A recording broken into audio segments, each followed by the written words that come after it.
todo ahora.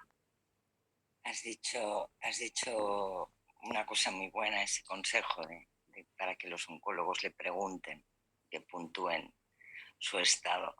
Tengo una curiosidad, Laura Rojas. Tú tienes mucho hábito de tratar a pacientes oncológicos. ¿Han venido oncólogos a preguntarte cómo lo tienen que hacer? Pues la verdad es que no.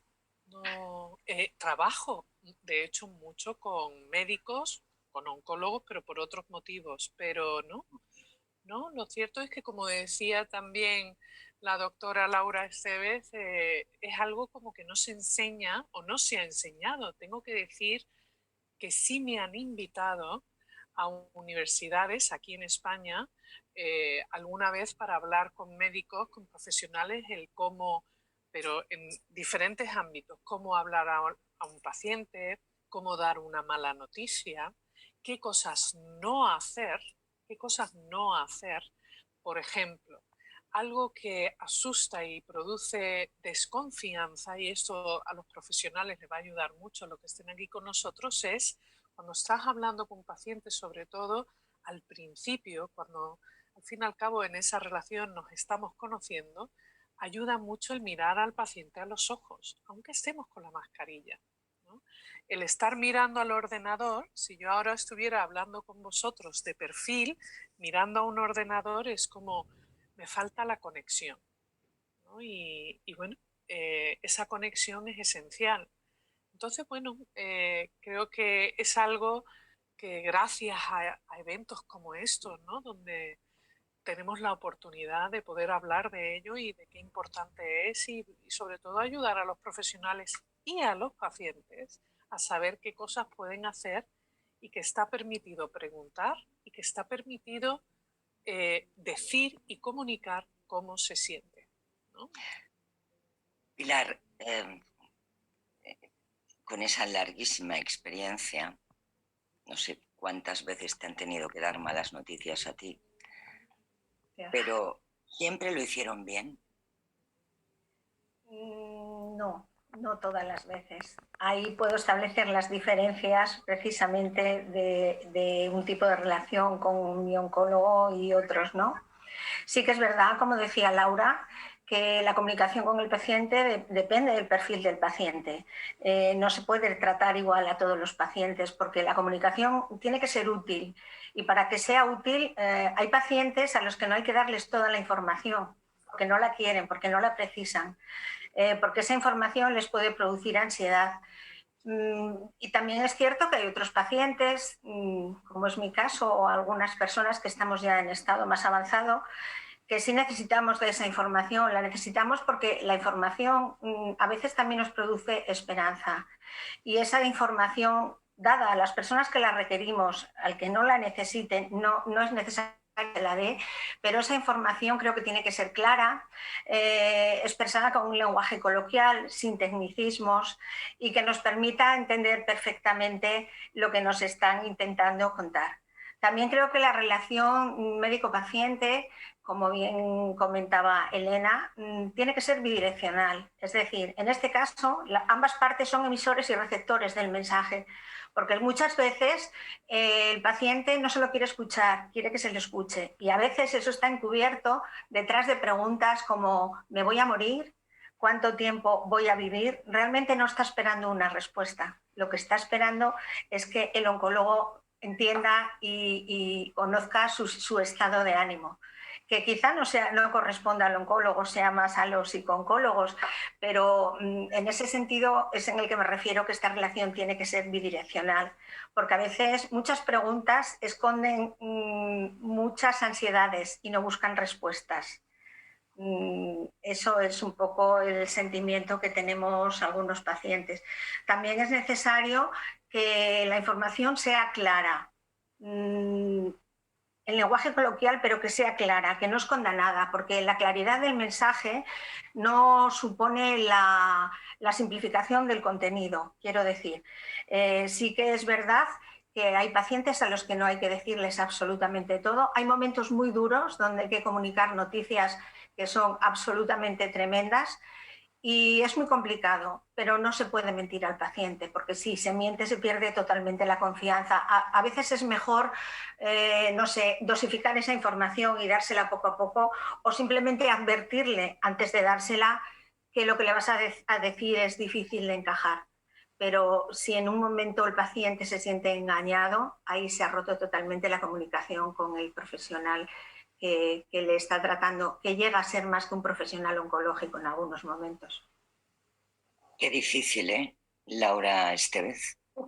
Sí, lo tenéis complicado, yo lo entiendo y lo reconozco, ¿eh? Muy difícil, porque tú tienes enfrente a dos mujeres completamente diferentes, una con un cáncer de mama inicial, otra con un cáncer de mama avanzado, con sus particularidades. Y claro, nosotros tenemos que saber, tenemos que aprender a diversificar el mensaje de una manera, pues casi como un abanico, de un lado a otro. Con lo cual, yo lanzo a favor de la oncología. Una de las cosas que ha dicho Laura es que oncología es una enfermedad, es una especialidad que se coge vocacional, absolutamente vocacional. Yo tenía claro desde segundo de medicina que quería hacer oncología, y desde primero de la residencia ya que quería dedicarme al cáncer de mama. Con lo cual creo que los oncólogos somos, creo yo, un poquito más empáticos que el resto de las especialidades, porque nos obliga la enfermedad a hacer así. De ahí a hacerlo bien, pues hay un gran paso. Y no es lo mismo dar una información sobre cáncer de mama inicial, que la esperanza es un mensaje que siempre está en el aire cuando te dedicas a transmitir esa información, que hablar una mujer como Pilar con un cáncer de mama metastásico. Entonces sí que es complicado, Olga, muy complicado. Elena, ¿tú eres de las que preguntan a tu oncóloga? Yo soy de las que pregunto, pero yo soy de las que cuando no quiero saber no pregunto. Yo con Laura hemos vivido momentos en los que ha sido Laura la que me ha aterrizado y me ha puesto los pies en el suelo cuando había malas noticias, y yo misma me daba cuenta, y un día se lo contaba a ella, quiero decir que cuando yo preguntaba a todo el mundo cuando no quería saber, y a Laura era la única a la que no preguntaba, porque a mí Laura, yo he tenido la suerte que a mí Laura me ha sabido leer muy bien. Y ha entendido el personaje y ha entendido, y entonces hemos entablado una relación donde pues eso, yo he tenido mucha suerte. Y ha habido momentos cuando no he querido saber, he preguntado, porque también aceptar cuando eres una persona hecha para adelante y, o sea, y tienes, bueno, pues que tienes una personalidad de no esconderte, pues esta enfermedad también te obliga a no convertirte de repente en otra persona. Entonces yo he preguntado a mucha gente cuando quería una respuesta y me saltaba Laura, porque yo sabía que en Laura lo que me iba a encontrar. Laura Rojas, ¿es conveniente que las pacientes vayan acompañadas a la consulta del oncólogo? Bueno, en mi experiencia es bueno que vayan acompañadas de personas de confianza. Puede ser un familiar, puede ser un amigo, puede ser un hijo o una pareja. El ir acompañado, quieras o no, es como ir con muletas, pero también que esa compañía, esa buena compañía, sea alguien con quien después puedes hacer un seguimiento de lo que está pasando, ¿no? Que no sea solo un día y entonces la persona desaparece, ¿no? Alguien con quien de verdad puedes contar, pero que puedes contar y que también puedes hacer otras cosas, ¿no? Que no todo se convierta o gire en torno a la enfermedad, pero que sea alguien de confianza. En mi experiencia he conocido también a personas y he trabajado con personas que no han querido ir con nadie porque no tenían a nadie con quien ir, que les produjera confianza o serenidad, o sencillamente querían ir solas, que no pasa nada, si esa es tu elección. El problema es cuando te da miedo ir solo, pero no sabes con quién ir, ¿no? Entonces ahí, por ejemplo, el papel del oncólogo es importante su inteligencia emocional, su psicología, su capacidad para empatizar, ¿no? El quizás preguntar, por ejemplo, ¿no? Por poner un ejemplo por si ayuda, viene sola, viene acompañada, sobre todo cuando alguien viene solo por alguna razón, no has encontrado a alguien con quien venir o has preferido venir sola, ¿no?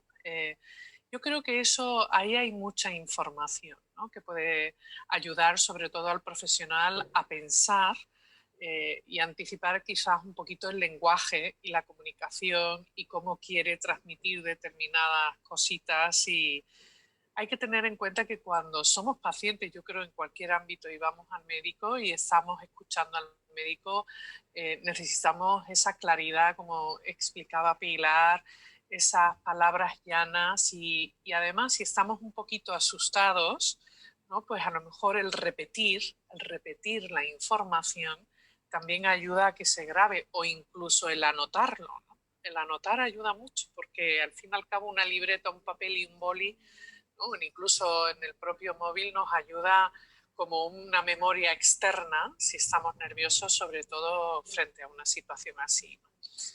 Entonces, yo soy partidaria de ir acompañada, pero de alguien de confianza y con quien podamos contar, desde luego. Quiero contarle a las personas que están conectadas con nosotras que hace unos días, nosotras 5, tuvimos un contacto para hablarnos, para conocernos. Lo digo porque me impresionó mucho una cosa que contó Pilar. Pilar, que está al frente de una asociación, aparte de su propia experiencia, y cuando yo le preguntaba, ¿siempre te lo han dicho bien? Siempre contó nada, porque conoce tantos ejemplos. Aquella paciente que, y no debe ser un hecho aislado, a la que le dijeron, ya no hay nada más para ti. Esa frase es tremenda. Sí. Es común esa frase. Realmente es que es una realidad que estamos viviendo cada día. Es decir, cuando tus líneas de tratamiento se acaban, es a lo que me refería antes, porque desde la asociación que presido apostamos tanto por la investigación. Necesitamos que aparezcan nuevas líneas. Hay tratamientos que ahora mismo están sirviendo de muchísima ayuda y manteniendo a mucha gente viva, que hace 2 años solamente eran un ensayo. Entonces necesitamos que cuando las líneas de tratamiento que tenemos se terminan, aparezcan otras inmediatamente para que no ocurran estas cosas. Hay gente que está en primera línea o en segunda porque los tratamientos le duran, pero hay gente que no le duran apenas nada y llegan a la 4ª línea o a la última línea, y cuando falla ese tratamiento, la realidad es no hay nada más. La forma de decirlo, ahí es donde viene la parte complicada, ¿no? También la forma de decirle a un paciente, hasta aquí has llegado y no podemos hacer nada más. Yo digo que hay que vivir con calidad de vida, pero es que también hay que morir con calidad.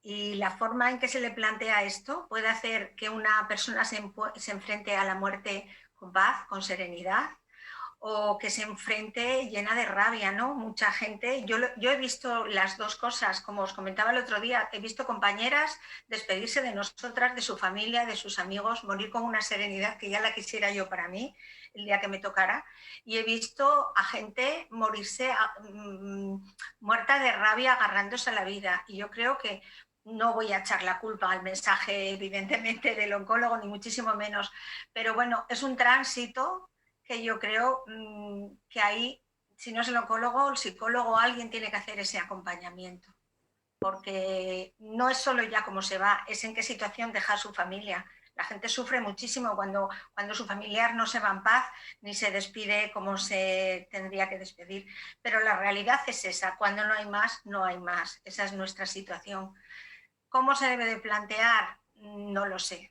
Sinceramente, ni nosotras mismos lo sabemos, pero sí que ha habido a una compañera de aquí de Oviedo, le han dicho incluso un poco más duro, es que te estás muriendo.